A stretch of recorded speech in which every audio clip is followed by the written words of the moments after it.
चलिए बच्चों, करते हैं क्वेश्चन नंबर 12। उम्मीद है कि आप भी मेरे साथ साथ जरूर करेंगे, बल्कि मेरे से जल्दी कर लेंगे। वीडियो को पॉज करके जनरल हम बना रहे हैं। जनरल किसकी बुक्स में है ये भी जरूर देखना चाहिए हमें, क्योंकि अगर वो कोई ट्रांजैक्शन करेगा तो वो ड्राइंग्स वगैरह हो सकती है। तो प्रताप राय एंड सन्स है, ठीक है। तो journal of Pratap Rai and sons 2019 April 2। Cash purchases क्या एंट्री होती है, जल्दी बताओ, बोलो। Cash purchases, purchases account debit. क्यों परचेजेस अकाउंट डेबिट? क्योंकि debit all expenses and losses या इंक्रीज इन एक्सपेंस, ठीक है। 48,000 और कैश जा रहा है, तो कैश जा रहा है तो हमेशा क्या होता है, credit. Rule number 2, decrease in asset या B, credit asset goes out. being goods purchased for cash, ठीक है। अप्रैल 2 हो गया। अप्रैल 3, वासुदेव को माल बेचा है, कुछ नहीं बताया तो क्रेडिट मानेंगे, नाम लिखा है। अगर नाम लिखा है और लिखा है माल बेचा है तो कैश नहीं मान सकते, उधार ही मानना पड़ेगा। तो डेबिट कौन होगा? वासुदेव। क्यों? एक तो हमारी असेट है, क्योंकि ये फ्यूचर में हमें पैसा वापस देंगे, असेट इंक्रीज होती है तो डेबिट होता है रोल नंबर 1। और E, debit the receiver. 10,000 rupees का माल बेचा है to sales account. Rule number 5, increase in revenue should be credited. और रूल नंबर डी क्या था, credit all incomes and gains. Being goods sold to Vasudev. चलिए April 6, return defective goods by Vasudev 1000। इसने माल वापस करा है। अब माल वापस करा है तो अप्रैल 3 की रिवर्स एंट्री बना देनी चाहिए हमें, क्योंकि माल बेचने की है, वापस आने की है। तो एंट्री क्या हो गई, sales account debit to Vasudev. लेकिन हम ये भी पता लगाना चाहते हैं कि पूरे साल में कितना माल वापस आया, तो हम एक नया अकाउंट खोलते हैं सेल को रिवर्स करने की जगह, सेल्स रिटर्न्स अकाउंट डेबिट, ठीक है। अब रूल कौन सा लगेगा, एक तो रूल नंबर 6 लगेगा। रूल नंबर 6 क्या कहता है, decrease in revenue profit reserve को हमें डेबिट करना चाहिए। और ट्रेडिशनल में इसका कोई रूल नहीं है, क्योंकि वो कहता है debit all expenses and losses, credit all incomes and gains, बस। तो हम ये कह सकते हैं इनकम को क्रेडिट कर रहे हैं, ये लॉस मानो तो हम डेबिट करेंगे, अदरवाइज कुछ है नहीं। और वासुदेव को हमने क्रेडिट किया, क्यों? एक तो रूल नंबर 2, हमारी एसेट कम हो गई क्योंकि उसने माल वापस कर दिया, तो अब हमें पैसा तो देगा नहीं। दूसरा एफ, क्रेडिट द गिवर, देने वाला कौन है, Vasudev. Being goods return by Vasudev. और अमाउंट क्या आएगा, 1000 रुपीज का माल वापस कराए। आपको ये भी ध्यान रखना है कि डिजिट के नीचे डिजिट राइट अलाइंड हो, ठीक है, इस बात का ध्यान रखना है कि राइट अलाइंड हो और एक के नीचे एक डिजिट हो, वंस वाली, टेंस वाली, 1000 वाली डिजिट हो, कोमा लगा रखा हो। इन सारी बातों का आपको ध्यान रखना है, ठीक है। अप्रैल 8, कैश मिला है और डिस्काउंट भी हमने दिया है। कैश मिला है तो कैश अकाउंट डेबिट होता है। Rule number 1A, rule number 1 कहता है इंक्रीज इन असेट, जब कैश आएगा तो असेट बढ़ जाएगी ना, कैश असेट होती है। और रूल नंबर 1 कहता है डेबिट असेट्स कम्स इन, और जब भी कैश आता है तो हम तो डेबिट ही करते हैं। कैश कितना आया है 8800, 200 रुपए का हमने डिस्काउंट दिया तो हमें प्रॉफिट हुआ या लॉस, हमें तो लॉस हो गया। और लॉस को क्या करते हैं, डेबिट। तो डिस्काउंट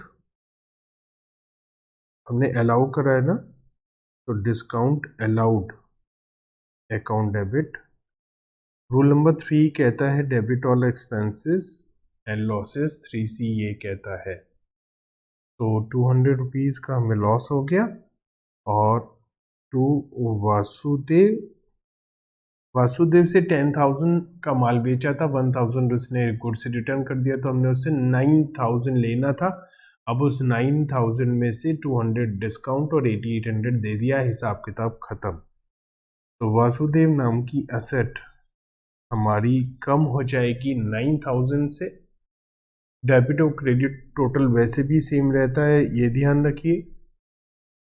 और वासुदेव नाम की एसेट 9,000 की थी, वो कम हो गई, रूल नंबर 2, और credit the giver, rule number F। Being cash received and discount allowed to Vasudev. ठीक है, चलिए अब हम आगे बढ़ते हैं। अप्रैल 9 में Chandrakant sold goods to us, cash नहीं लिखा, उधार मानेंगे। चंद्रकांत ने हमें माल बेचा तो हमने खरीदा है, हम अपने हिसाब से सोचेंगे। तो हमने माल खरीदा है, और माल खरीदने पे हम लिखते हैं परचेजेस, परचेजेस अकाउंट डेबिट। हम एक्सपेंस मानते हैं, नॉमिनल नेचर का अकाउंट मानते हैं, debit all expenses and losses. Rule number 3 increase in expense and losses debit होना चाहिए। और माल जो खरीदा है वो 20,000 का खरीदा है, उधार खरीदा है चंद्रकांत से।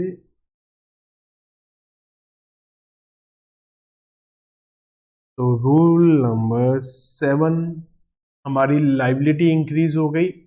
Rule number F, credit the giver, तो लाइबिलिटी इंक्रीज हो गई, credit the giver being goods purchased on credit.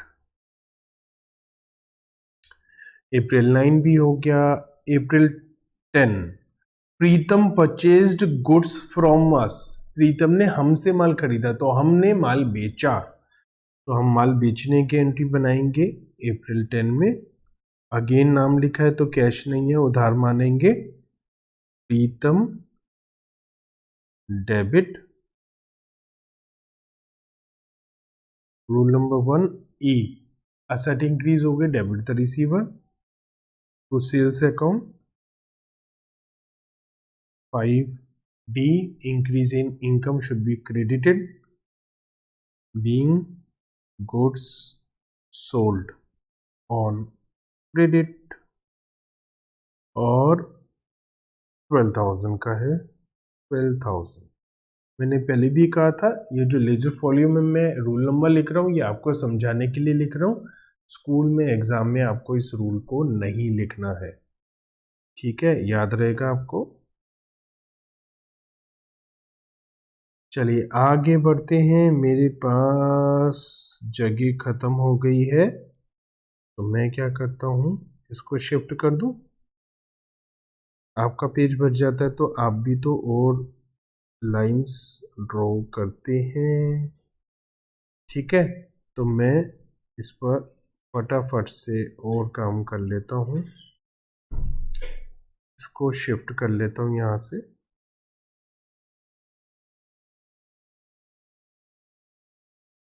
अगर ये मान जाए शिफ्ट होने के लिए, मान गया, अच्छे से नहीं माना, थोड़ा सा नाराज हो गया, कोई बात नहीं, हम काम चला लेंगे। नाराजगी है इसकी तो कोई टेंशन नहीं है।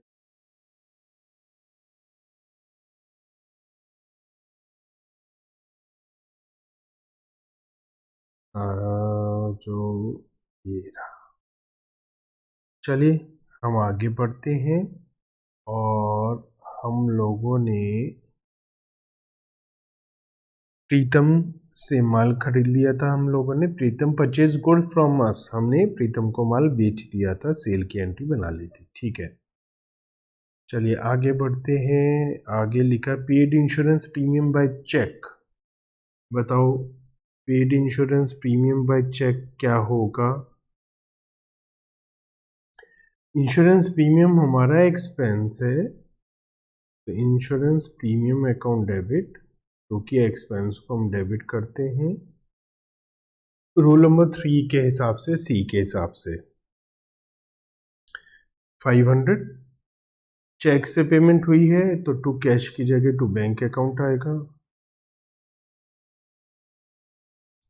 रूल नंबर 2 हमारी एसेट कम हो गई, बैंक से पेमेंट होगी, बैंक हमारी एसेट है उसमें पैसा था, कम हो जाएगा।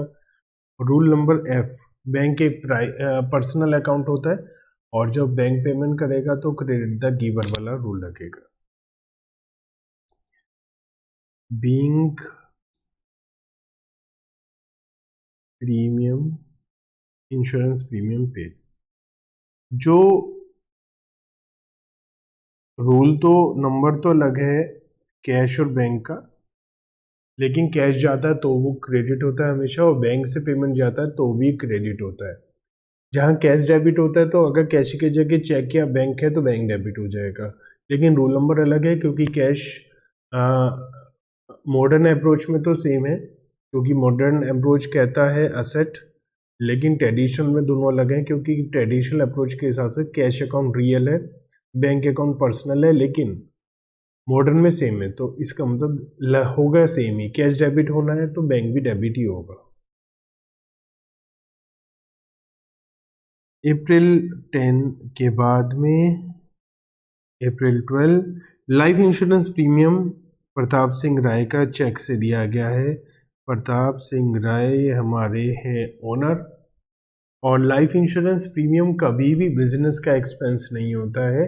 रीजन बीइंग कि बिजनेस का लाइफ इंश्योरेंस नहीं हो सकता, लाइफ इंश्योरेंस होता है इंसान का, तो ये पर्सनल एक्सपेंस है ओनर का, और जब पर्सनल एक्सपेंस ओनर की पेमेंट होती है तो उसको हम ड्राइंग्स बोलते हैं। तो drawings account debit, rule number 8 ई, 8 मतलब डिक्रीज इन कैपिटल, ड्राइंग से पर्सनल पेमेंट से कैपिटल कम होती है।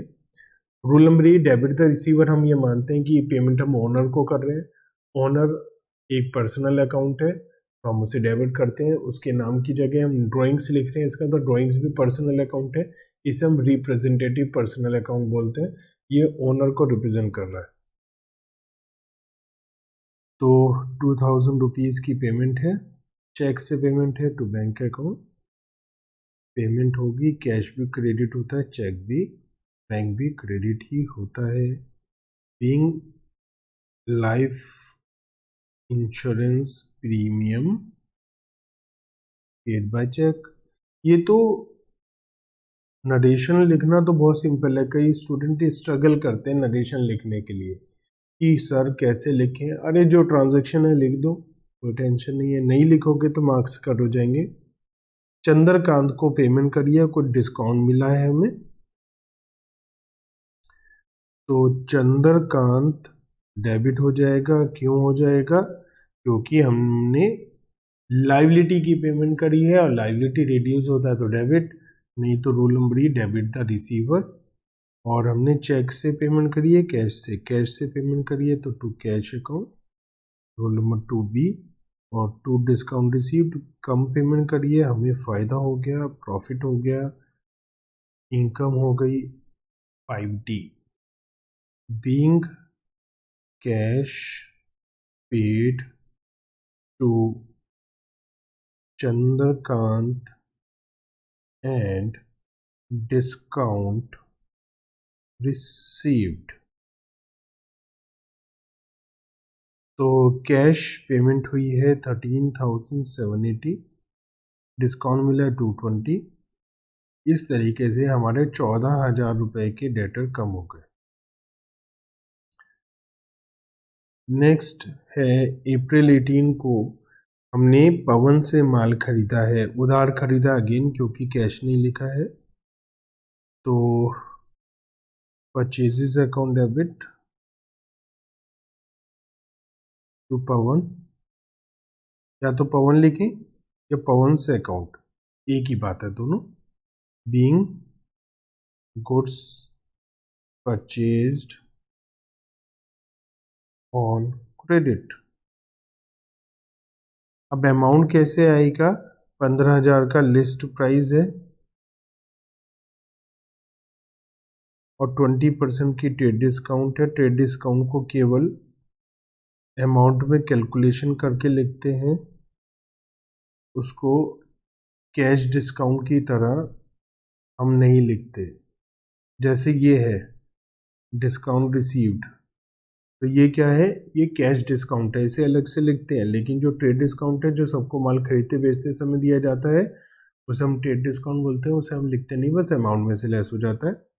परचेजेस 3C और पाउंड को क्रेडिट किया हमने। Rule number 7, increase in liability या क्रेडिट द गिवर। ठीक है बच्चों, ये हमारा था अप्रैल 18। अब हमने पाउंड को 8,000 रुपये की पेमेंट करी है, तो अप्रैल 22 पाउंड डेबिट, कुछ नहीं कहा तो कैश पेमेंट हुई है, चेक होगा तो बताया जाएगा। 8,000 बीइंग कैश पेड टू पवन।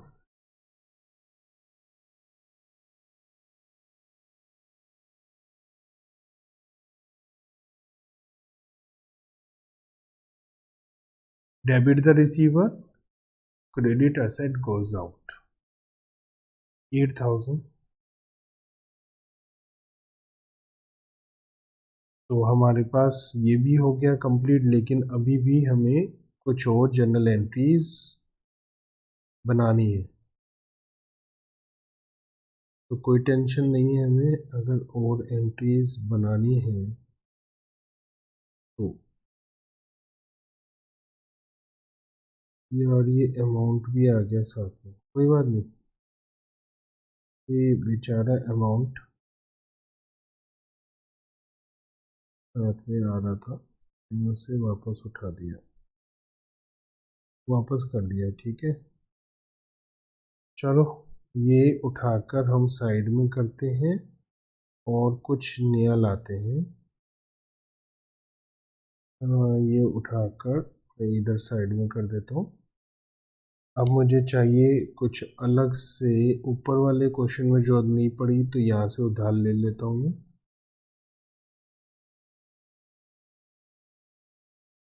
ठीक है। चलो आ गए हम आगे, आपका पेज भी भर जाता तो आप भी तो लाइन ड्रॉ करते हैं। अप्रैल 26 हमें प्रीतम से पैसा मिला है 6,000, कैश अकाउंट डेबिट, पैसा आता है तो डेबिट करते हैं, जाता है तो क्रेडिट करते हैं। इस बात को ध्यान रखोगे तो आधी एंट्री करेक्ट हो जाएंगी। और प्रीतम को क्रेडिट किया है क्योंकि हमारी एसेट कम हो गई है, पैसा मिल गया है। और क्रेडिट द गिवर, देने वाले को हम क्रेडिट करते हैं। एफ बीइंग कैश रिसीव्ड और 6,000 है अमाउंट। अप्रैल 30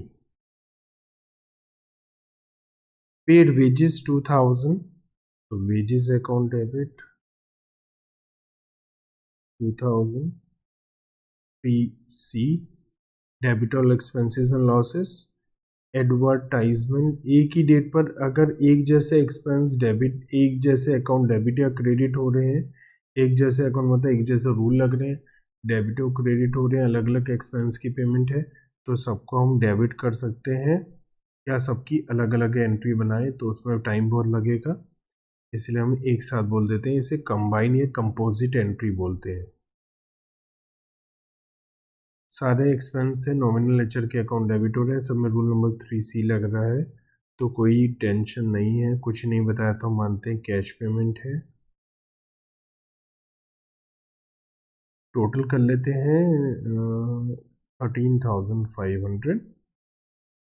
अब यहाँ क्या लिखेंगे, बीइंग एक्सपेंसेस पेड। जरूरी नहीं है आप सबका अलग अलग नाम लिखकर वेस्ट करो टाइम। नरेशन शॉर्टकट में होना चाहिए, नरेशन लिखा हुआ होना चाहिए, कंप्लीट हो, लेकिन इसे बहुत ज़्यादा ध्यान से कोई नहीं पढ़ता है, क्योंकि बस ये है कि क्या ट्रांजैक्शन है इसके लिए होना चाहिए लिखा हुआ। अब हमें सेम डेट है अप्रैल 30 में इंटरेस्ट और कमीशन मिला है, तो हम इसकी कंबाइन एंट्री बना सकते हैं। Cash account debit 1A to interest 500 to commission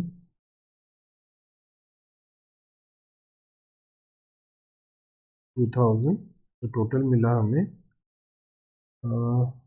500 है ये, तो टोटल मिला 2500 बीइंग इनकम रिसीव्ड। ठीक है, तो ये क्वेश्चन हमने कंप्लीट किया, एक एक ट्रांजैक्शन को बहुत ध्यान से किया। ठीक है, कोई भी कंफ्यूजन है तो मुझसे आप बता सकते हैं। ठीक है।